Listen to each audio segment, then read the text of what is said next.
because there's one person in this world that needs to hear, see, read, experience what you created.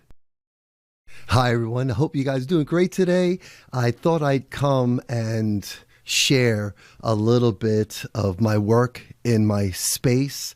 So what I did do, and I want to thank Kevin for just showing himself experimenting. So I was inspired to experiment. Now, what I'm going to do is I want to, first of all, let me first show you I have 3 elements going on. Let me minimize this, bring this down here, and you see I have a couple of things happening here, and I'm using a software, and I have a camera here, right there's the camera there, and then I have my camera there. Obviously, you can see this here, okay? But this is my desk. Over here is my mixer. I have my microphone here. You see the microphone, and this is how I control volume. And I also have a lavalier mic right here. When I do my exercise and when I do anything live, I use that. But I like using this mic right here, and I have through my mixer, and then a camera. So here's the experiment. I want to show you guys what I do typically to get my creative juices flowing. And when I see something that touches my heart, that grabs my attention, I have my journal, either a journal or I have, here's a notepad I use, and I'm going to talk into this camera, so hopefully you guys can see me okay. Typically if I'm looking there, I can't see what I look like on screen, so I'll point my finger to the screen and I'll look here, and I says, okay, I have a good view. I know my head's in there, my eyes are in there. So that's a little thing that I do. Okay, right there. All right, so I'm looking to get 2 more monitors. I had a second monitor, but that went out on me. And so I promised myself that I will not invest any more into this studio until 2026, and I generate extra revenue. And that's my promise to myself and also my wife. So anyway, that's my camera. And typically I'd have a screen there, right there, and then another screen there. So ideally I want 3 screens so I can see multiple things happening. But anyway, that's how I hack my way in there. So right there, I'll look at it. So this is what I do. When I'm inspired by something, I get a thought, I either write it down on a pad that's always here, or I'll have my journal, which I typically have Sunday mornings, most certainly Sunday mornings. And I stopped. I saw that Kevin had put up a video, what he calls a night experiment, and sharing what he did, his experiment with his son Duncan, and going out at night into the real world with 2 cameras and capturing what he's going to capture. And I love it. So while watching that and then reflecting, when I watch what someone's done, in this case, what Kevin did, I always ask myself this question. It's, okay, what can I take from this? What resonates? What touches my heart about this? I no longer, as a creative, I no longer critique storylines, lighting, or camera work, dialogue, none of that. What I do is I look for that 1, 2, 3 or more things that speak to me, that inspire me, that encourage me to tap into my creativity and express myself. And so that's what I go. I go with that kind of filter. And I'll tell you why. Because many years ago, especially when I was a classical ballet dancer, I could not go to a ballet and enjoy the ballet because I was always critiquing the dancers' point of their foot and their balance and their pirouette when they would spin, how they would spot, how they would stage their arms, their what we would call épaulement, how they would use their arms where their fingers are like this or like curved, depending, because as a ballet dancer, I knew different techniques of ballet because of my teacher, the Italian, I had Giacchetti, Vaganova, Russian trained, and all these different kinds of styles. So I would critique. And it used to drive me crazy. I could not just sit and enjoy the ballet, the story. So I promised myself to not do that anymore and just to look for it and expect to find what touches me, what I love about it. And this is my filter. So with that being said, watching, Kevin go through his video. Of course, you see how I'm expanding that. Let me take this little video. Now, the software I'm using is OBS. That's a software that I use. This way I can do all this. I was introduced to this several years ago. So now I'm looking into my screen here. So in this camera here, looking toward the screen, so I can see Kevin here. And I captured obviously this screen from my monitor. And so what I love about this is that that he goes through the whole video. I'm not going to play the whole video. You go ahead and go and see it, watch it for yourself. It's definitely worth it. I love how he added all these other elements. There was authenticity in it. It was raw. And so as I was watching this, him go through his video and then share the video, and then with his dogs, his son Duncan, and share some thoughts, I wrote down some notes that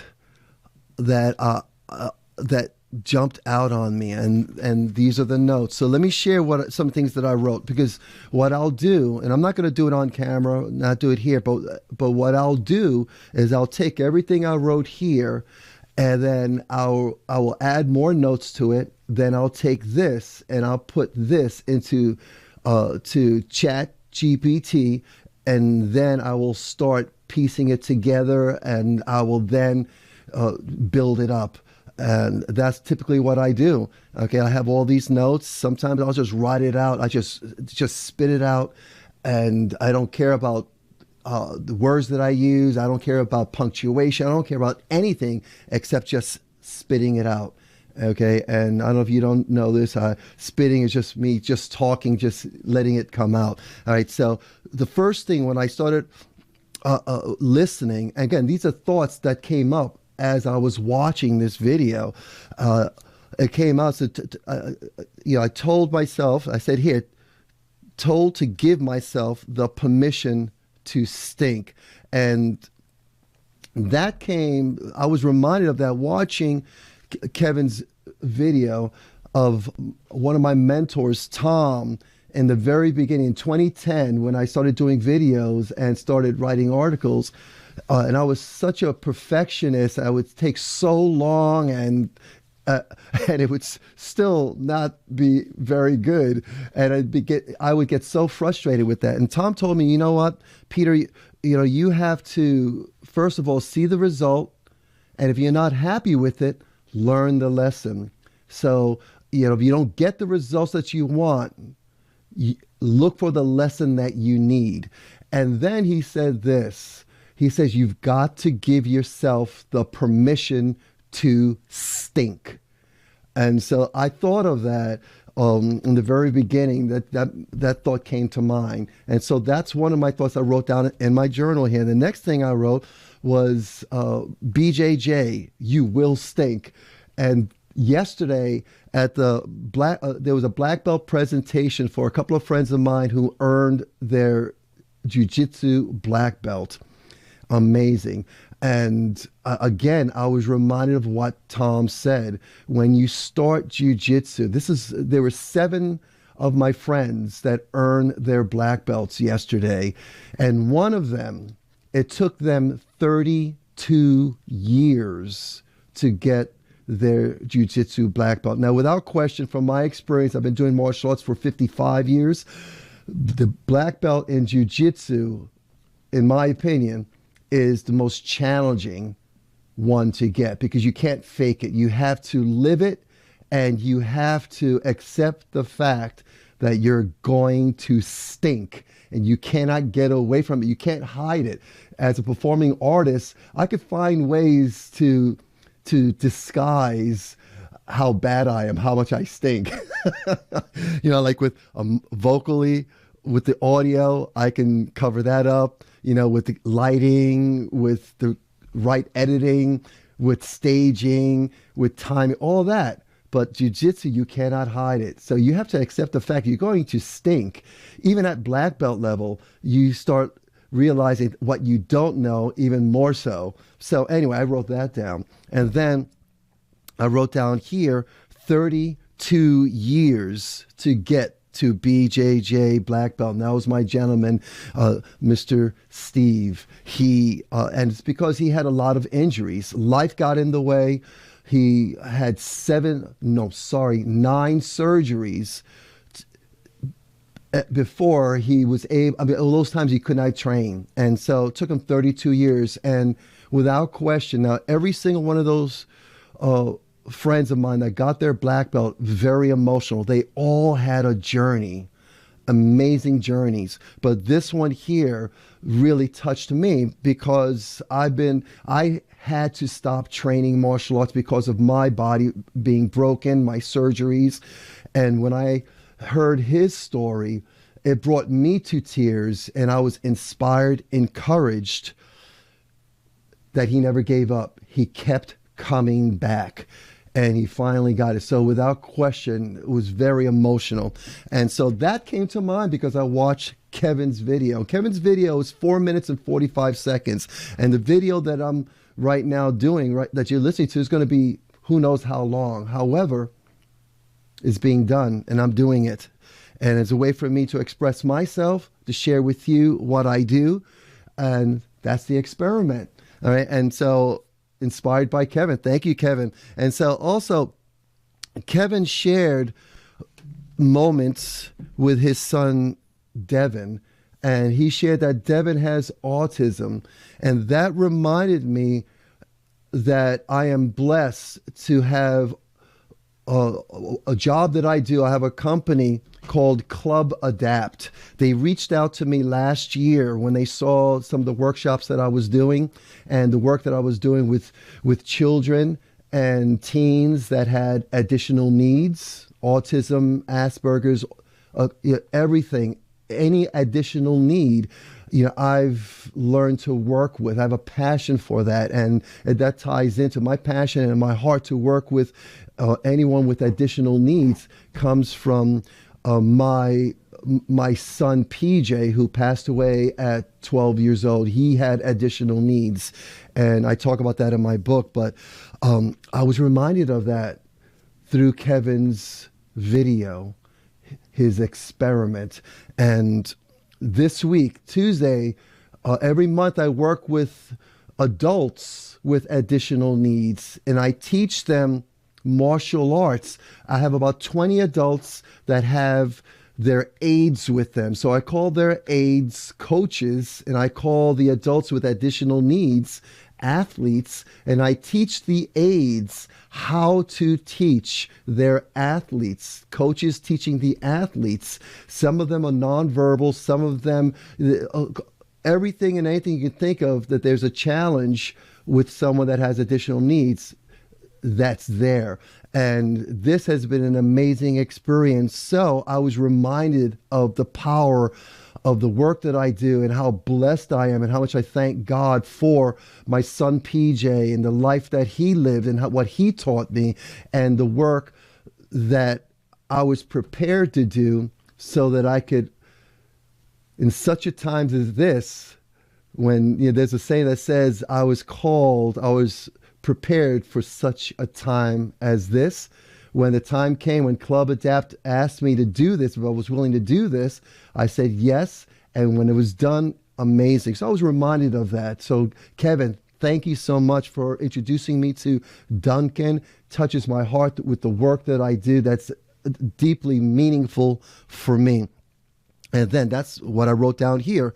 And then I also wrote down here that reminding me of my son PJ, which I just mentioned, And then what I will do is I'll share a picture right below this. I was going to put it here, but I wanted to come on here and right away share this video with you guys. But I'll share a picture of my son PJ that I don't share publicly at all, but I'll share it with you guys. It'll be right below in a comment right below, or right below with the other pictures where we can put them, because school allows us to do that stuff. So anyway, so also I was reminded of my song. I wrote a song because I lived many years with guilt, with how I did not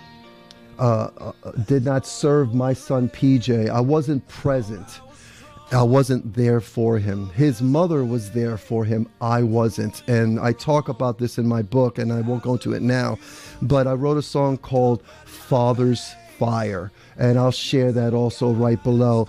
But that's something that I remembered, again, watching Kevin's video, his experiment.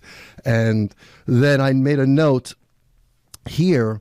It says the best circumstances to experiment with or experiment in are the most imperfect circumstances. So when things go awry, when nothing works out, and this is what I thought of as Kevin was taking us through the journey of his video, his experiment, I thought, I wrote this, and then I put a thought right next to it, that creativity becomes alive when circumstances are imperfect. And that is so true. When I became the most creative, like the other night when we lost power at our school, it would have been a regular night of teaching classes and doing what we do, but the circumstance changed. We didn't have classes, but Master McGill mentioned, hey, how about Jeff? Now, Jeff owns a pet supply store, and his money comes in, especially this weekend, to help him with his receipts to meet to make his bills. And Jeff came in and saying, oh my gosh, I don't know how I'm going to do this. I have to, I can't be closed for a day. I can't even be closed for an hour.